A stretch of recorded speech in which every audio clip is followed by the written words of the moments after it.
శాంతి. So నా పేరు BK బిందు.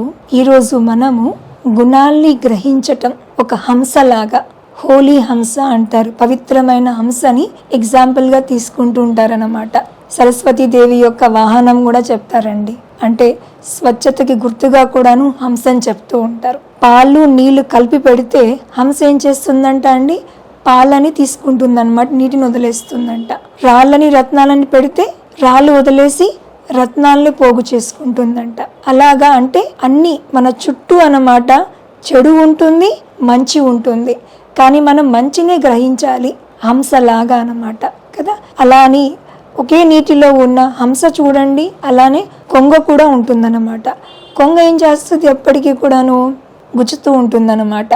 అంటే అవగుణాలని, మనలో ఏదైనా మిస్టేక్ జరిగిందనుకోండి, మాటికి దాన్ని నువ్వు ఇలా చేసావు అలా చేసావు అని చెప్పేసి మనని బ్లేమ్ చేయడము, నిందించడము ఇలా చేస్తూ ఉంటారు. కాబట్టి అలా కొంగలాగా ఉండకూడదు. మన బుద్ధి ఒకరిని బాధ పెట్టే విధంగా ఎప్పుడు ఉండకూడదు అన్నమాట.